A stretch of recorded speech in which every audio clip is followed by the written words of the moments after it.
विधानसभा अभी आवारा हो चुका है। इस आवारा को सुधारने के लिए सड़क पर उतरना होगा और उसकी शुरुआत पलामू की धरती से होगी। कि जब सड़क सुनी हो जाती है तो संसद आवारा हो जाता है। अगर ये 9 मार्च की अगर राज्य सरकार उपायुक्त महोदय नहीं करिए, ऑन रिकॉर्ड कहती हम कि हम तो नक्सली बनब और लोगों के प्रभावित करती बनो नक्सली। जय हिंद, जोहार साथियों। आप देखना शुरू कर चुके हैं जोहार इंडिया न्यूज। मैं हूं रोहित कुमार। साथियों, इस वक्त मैं पलामू प्रमंडल के समाहरणालय परिसर में उपस्थित हूं। आप देख सकते हैं मेरे पीछे कुछ नौजवान साथी हाथों में पोस्टर लिए। पोस्टर में लिखा है 1 दिवसीय महारैली का आयोजन और दिनांक है 9 मार्च 2026, स्थान काली मंदिर रेडमा। साथियों, मैं बताना चाहूंगा कि चतुर्थ वर्गीय कर्मचारी की बहाली को लेकर के जो विगत 8 माह से जो संशय चला आ रहा है, उस संदर्भ में पलामू का युवा काफी आक्रोशित नजर आ रहा है और उन्होंने ईंट का जवाब पत्थर से देने का निर्णय ले लिया है। हमारे साथ में आप देख सकते हैं कि अनूप कुमार पासवान जी जो इस महारैली का नेतृत्व कर रहे हैं, साथ ही में छात्र नेता सत्यनारायण शुक्ला जी हैं। इनसे बात करेंगे, समझेंगे कि आखिर जो जोर शोर से तैयारियां चल रही है, क्या कुछ अब तक हो चुका है और अब क्या कुछ करने वाले हैं। तो अनूप जी, आपका स्वागत है जोहार इंडिया न्यूज में। बहुत बहुत धन्यवाद आपको और आपके चैनल जोहार इंडिया न्यूज को बहुत बहुत आभार। और हम पलामू के 2100 प्रखंड के 35,000 लगभग अभ्यर्थी फॉर्म भरे हुए हैं। उनसे आह्वान करना चाहते हैं आपके चैनल के माध्यम से कि 9 मार्च 2026 को आप 11 बजे रेड़मा काली मंदिर के पास आइए और वहां से रैली नहीं कहिए, इसको महारैली कहिए। उस महारैली जब निकलेगा पलामू के सड़कों पर ना, तो पलामू की सड़कें इस कदर जाम होनी चाहिए कि आपकी आवाज सरकार के कानों तक पहुंचनी चाहिए। क्योंकि हमारे देश के बहुत बड़े दिग्गज नेता ने कहे थे कि जब सड़क सुनी हो जाती है तो संसद आवारा हो जाता है। तो उस संसद आवारा हुआ है, ये बात सही है। उस संसद को हम लोग दिल्ली की नहीं बात करें, ये संसद मतलब हमारा विधानसभा की मैं बात करना चाह रहा हूँ कि विधानसभा अभी आवारा हो चुका है। इस आवारा को सुधारने के लिए सड़क पर उतरना होगा और उसकी शुरुआत पलामू की धरती से होगी। तो अनूप जी, ये समझना चाहेंगे कि अभी हाल फिलहाल में आप लोग झारखंड सरकार के माननीय वित्त मंत्री जी से मिले, उन्होंने आप लोगों को सहायता प्रदान करने की बात भी कही है। तो क्या इस बात से आप संतुष्ट नहीं है जो आपको इस रैली के माध्यम से सरकार को जवाब देना पड़ रहा है? ये हम ही नहीं, ये पूरा पलामू के 2100 प्रखंड के लोग जो फॉर्म भरे हुए हैं, सारे लोग असंतुष्ट हैं। क्योंकि 8-8 महीना कहीं फॉर्म भरने के बाद नहीं लगता है परीक्षा आयोजित करवाने के लिए। ये एकदम सरासर अन्याय है पलामू के अभ्यर्थियों के साथ, ना इंसाफी हो रही है। तब अंततः मजबूर होकर हम लोगों ने 9 मार्च को जो हम लोग महारैली निकाल रहे हैं, उसकी आवश्यकता पड़ी है।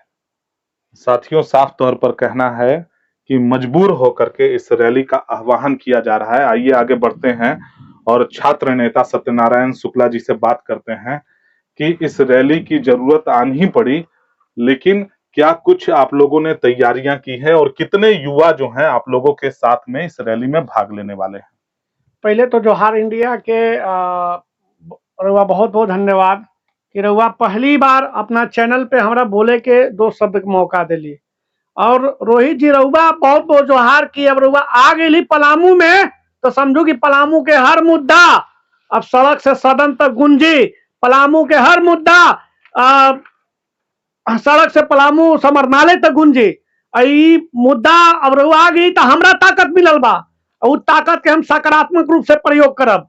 हम नक्सली बने के तैयारी में रही, लेकिन एक मौका हम राज्य सरकार और पलामू उपायुक्त के देवला चाहती। पोस्टर नहीं, कुछ दिन में देखब कि रउआ हमन जंगल में गन लेके दौड़ब, कुछ दिन में हमन राज्य सरकार के बाधित करब। लेकिन भगवान न करके हमनी के ऐसा मौका मिली, क्योंकि हमनी गरीब के बेटा ही, और गरीब के बेटा अपने हक अधिकार के प्रति लेवत पड़े।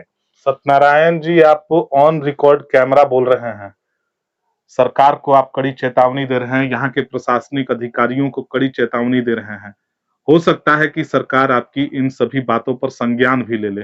बिल्कुल, हम तो उनका निवेदन करती कि रउआ आज संज्ञान ले हो और रउआ आज हमरा गिरफ्तार करो, क्योंकि हम 8 महीना से दर दर भटकत थी। ऐसा केकरो दरवाजे लिखे, मुख्य सचिव, कार्मिक सचिव, वित्त मंत्री, मुख्यमंत्री। अब रहुए हमन के या तो जीते जी गोली मार दू, या तो ये बताओ ना, ये जब पलामू उपायुक्त जो रहुआ विज्ञापन जारी की ले बड़े 99, 98, 97% वाला को डायरेक्ट नौकरी का है?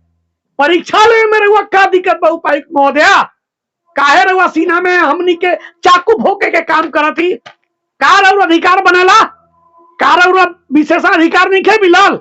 जब हम इस परीक्षा के स्थगित करवैली कि पलामू उपायुक्त कहतन कि हम सीना ठोक के कहा थी कि हम एकरा डायरेक्ट मेरिट पर जारी करा देव। अब बताओ, जे 99, 98, 97% वाला डायरेक्ट अगर नौकरी करता थी तो का पलामू के जनता के इज्जत करता थी?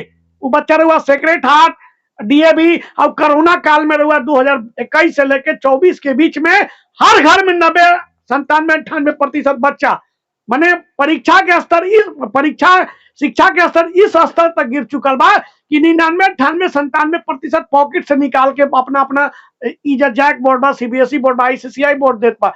तो बताओ वैसा व्यक्ति की नौकरी तो गरीब के बच्चा काहे ला दर दर भटकत बड़े? हम रहुआ से मांग का करत थी, या तो रहुआ मेरिट बनाओ, हम मेरिट बनाओ के रहुआ इजाजत दे थी, लेकिन परीक्षा पर मेरिट। और नहीं तो 585 छात्र नहीं, 35,000 छात्र में अगर 10,000 भी नक्सली बन जाइए ना, तो समझो कि पलामू के झारखंड सरकार के एक को समर्पण भी करिए तो 25-25 लाख रुपया देना पड़ी। हम रहुआ एकदम निश्चित करा थी एक में सारा लेकर हम नक्सली बन के समर्पण करब और 25-25 लाख रुपया लेके हमने आनंद उठाई। तरुआ 25 लाख रुपया देवला 10,000 के कि 585 लोगों के डायरेक्ट नौकरी देवल बा। हमनी के मूल मांग का बा? हमनी तो भूखत भूखत मर गईली, हमनी के कोई न पूछत बा, न कोई हमनी के बैठे के मौका देवत बा। मुख्यमंत्री महोदय बोले होई होई, वित्त मंत्री बोले परीक्षा होई सुकुल जी, परीक्षा होई सुकुल जी।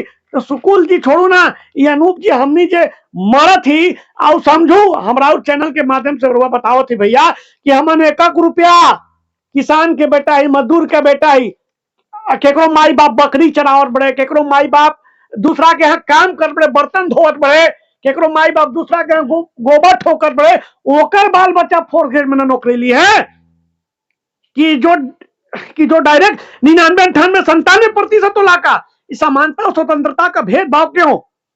और वह यूपीएससी में एग्जाम होगा, जेपीएससी में, और वह छोड़ दू भारत के कोई भी सरकारी कर्मचारी के रुआ नियुक्ति होकला वो परीक्षा के माध्यम से होकला। तब रुआ ऐसा कहा करा थी पलामू के उपायुक्त महोदय ऐसे कहा कर बड़े राज्य सरकार ऐसा काहे योजना लानत बा कि बच्चा लोग नक्सली बनने पर मजबूर होकर, और रिकॉर्ड कहा थी राज्य सरकार त्वरित संज्ञान ले, या तो सत्यनारायण शुक्ला की संदर्भ में गिरफ्तार कर ले या तो परीक्षा ले। हमने मांग कहा करती, और इस आंदोलन में हमन केकरो विरोध हो नहीं करा, न मुर्दाबाद, न डाउन डाउन, न सेम, न शर्म करो। बस हमनी के एक ही मांग बा कि पलामू उपायुक्त महोदय रहुआ परीक्षा कराओ, बस हम लोग एक ही मूल मांग बा। ऐसी मांग के साथ हम आंदोलन करा थी। और अगर 9 मार्च की अगर राज्य सरकार उपायुक्त महोदय नहीं करिए, ऑन रिकॉर्ड कहा थी हम कि हम तो नक्सली बनब और लोगों के प्रभावित करके बनो नक्सली, 25-25 लाख रुपया राज्य सरकार हमनी के दी ना, कम से कम सरेंडर करता जो नया जो कानून बनल बा से, कानून के माध्यम से। तरहुआ का चाह थी पलामू के जनता के काहे एकदम गला मोड़ के निचोड़ के पटक के गाड़ देती, का रुआ अधिकार बनेला। बस रहुआ से निवेदन बा कि हमनी के मत, या तो हमनी जितना लोग आवत थी आंदोलन में, राज्य सरकार या उपायुक्त पलामू सभी आईएएस मैडम डायरेक्ट आदेश दे कि सब बच्चे को गोली मार दो, सब बच्चा हम सीना में गोली खाए ला तैयार ही, हम नहीं रुकब न झुकब।